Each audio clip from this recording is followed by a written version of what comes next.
శ్రీకృష్ణ పరబ్రహ్మణే నమః. ఈ లోకంలో కొందరు అడవిలో గాని గ్రామంలో గాని ఏ పాపమూ తెలియని ప్రాణులను వివిధోపాయాలతో నమ్మకాన్ని కలిగిస్తారు. అవి నమ్మి దగ్గరకు రాగానే వాటిని శూలంతో గుచ్చి చంపుతారు, లేదా త్రాటితో కట్టి వాటిని ఆట వస్తువుల్లాగా చేసి నానా బాధలు పెడతారు. బ్రతుకు తీపి వాటికి కూడా ఉంటుంది కదా. వాటిని బాధ పెట్టిన వారు మరణించిన తరువాత శూలప్రోతమనే నరకంలో పడతారు.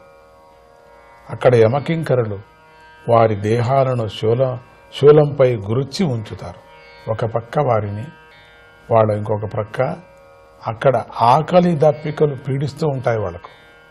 మరోవైపు నుండి రాబందులు, గవ్వపక్షులు మొదలైన పక్షులు తమ సూదిగా ఉన్న ముక్కులతో అన్ని వైపుల నుండి పొడుస్తూ ఉంటాయి. అంటే ఇవన్నీ కూడా వీళ్ళు ఇక్కడ అనుభవించాయి కదా, అవే ఆ రూపంతో ఉన్నాయంతా కూడా. అప్పుడు వారికి తాము చేసిన పాపము గుర్తుకు వస్తూ ఉంటుంది. ఓ పరీక్ష మహారాజా, క్రూర స్వభావం గల జనులు ఈ లోకంలో ప్రాణులను త్రాచుల్లాగా పీడిస్తూ ఉంటారు. అటువంటి వారు మరణించిన తరువాత దంతశూకము అనే నరకంలో పడతారు.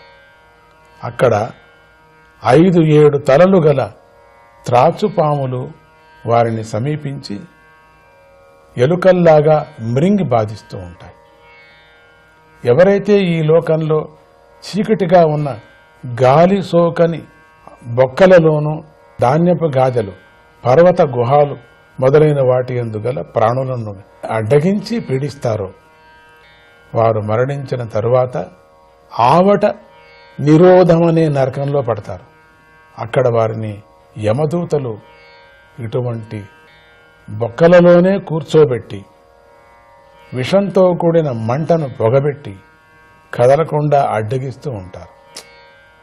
ఈ లోకంలో ఏ ఇంటి యజమానికి ఇంటికి వచ్చిన అతిథికి కానీ, అసలు పరిచయం లేని అభ్యాగతుడు గాని వచ్చినప్పుడు కోపించి వారిని కాల్చివేసేవాడిలాగా కుటిల దృష్టితో చూస్తాడో వాడు మరణించిన తరువాత పర్యావర్తనమనే నరకంలో పడతాడు.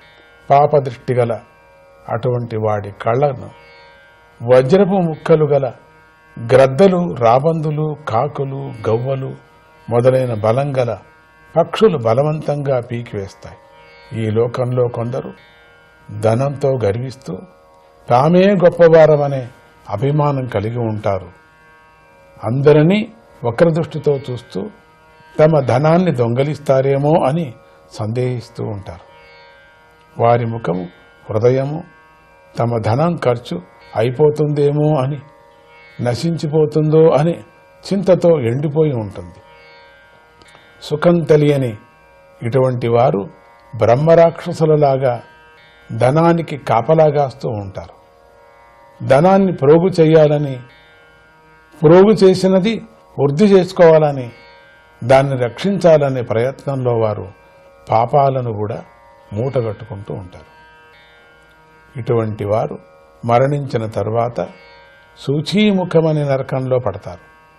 అక్కడ యమకింకరులు వీరిని దర్జీలులాగా, అంటే సూది దారాలను ఉపయోగించి అన్ని అవయవాలను కుట్టివేస్తూ ఉంటారు. ఓ పరీక్ష మహారాజా, యమపురిలో ఇటువంటి నరకాలు 100,000 సంఖ్యలో ఉన్నాయి. వాళ్ళు చేసింది ఒక్కొక్క పాపానికి ఒక్కొక్క నరకం అని చెప్పుకొచ్చారు. ఏదేదో ఒక్కొక్క తప్పు భూలోకంలో చేశారో దానికంతా ఒక వేరే వేరే నరకాలు. ఒకడే 10-12 తప్పులు వేరే విధంగా చేస్తే దీన్ని అనుభవించి మళ్ళీ దీనికి రావాలా, దీన్ని అనుభవించి మళ్ళీ దానికి రావాలా, మొత్తానికి అన్నీ అనుభవించాల్సిందే. కానీ ఇక్కడుండే అనుభవం అక్కడ లేదు, అక్కడ ఉండేది ఇక్కడ లేదు, వరుసగా రావాలా. వాటన్నిటిలోనూ అధర్మం చేసేవారు మాత్రమే తమ తమ కర్మలను బట్టి ప్రవేశిస్తూ ఉంటారు. ఇలా అధర్మం చేసిన వారిలో కొంతమందిని గురించి నేను చెప్పాను. ఇక ధర్మాన్ని ఆచరించిన వారు స్వర్గాన్ని పొందుతారు. వారు క్రమంగా తమ పుణ్య పాపాలను స్వర్గ నరకాల్లో అనుభవించి పాపపుణ్యాల శేషభాగంతో ఈ భూలోకంలో మళ్ళీ జన్మిస్తూ ఉంటారు. అంటే వీళ్ళు మిశ్రితంగా పాపాలు చేస్తూ ఉంటారు కదా, ఈ పాపాలన్నీ కూడా అనుభవించిన తర్వాత ఏదో మంచిది కొంచెం కొంచెం చేసుకుంటారు కదా, అది మంచిది అనుభవించి కూడా వచ్చేస్తారన్నమాట. నివృత్తి మార్గం గురించి వెనుక చెప్పబడింది. ఈశ్వరుడు 14 భువనాలుగా బ్రహ్మాండాన్ని రచించాడని పురాణాలు చెబుతున్నాయి. ఈ కోశం వంటి బ్రహ్మాండం అంటే ఇది ఇంత మాత్రమే ఉంది.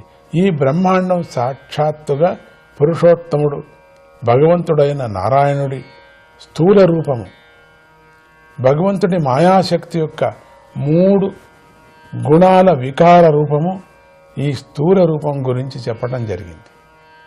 భగవంతుడు సకల ప్రాణుల్లోనూ ఆత్మరూపుడై ఆప్తుడిగా ఉన్నాడు. ఇంద్రియ గోచరం కాని అటువంటి ఆయన యొక్క స్వరూపాన్ని ఉపనిషత్తులు వర్ణిస్తున్నాయి. ఈ స్థూల రూపం యొక్క వర్ణనను ఆదరంతో పఠించిన లేదా విన్నా లేదా ఇతరులకు వినిపించిన సాధకుడికి శ్రద్ధాభక్తులు అబ్బుతాయి. అంతఃకరణము శుద్ధమవుతుంది. ఆత్మరూపుడైన భగవంతుడు సాక్షాత్కరిస్తాడు.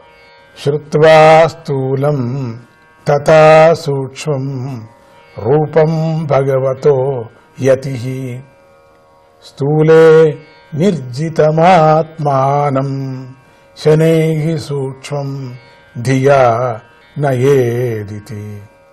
సాధకుడు ప్రయత్నంతో భగవంతుడి యొక్క స్థూల రూపాన్ని గుర్తించి సూక్ష్మ స్వరూపం గురించి శ్రవణం చేసి స్థూల రూపమందు మనస్సును ఏకాగ్రం చేయాలి. మెల్లగా బుద్ధితో మనస్సును సూక్ష్మ స్వరూపంలో లీనం చేయాలి అని బోధించి ఇలా అన్నాడు.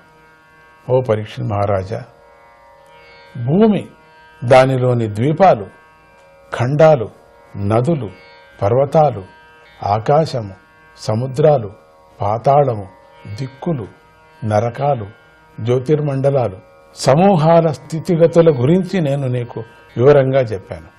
ఎక్కడెక్కడ ఏమేమిటున్నాయి, ఎట్లా ఉన్నాయని చెప్పి అంత చెప్పాను. ఈ జగత్తు సకల ప్రాణులు ఆశ్రయించదగిన అద్భుతమైన స్థూల రూపమై ఉంది అని అన్నాడు. ఇంతటితో పంచమ స్కందంలోని 26వ అధ్యాయము సమాప్తం.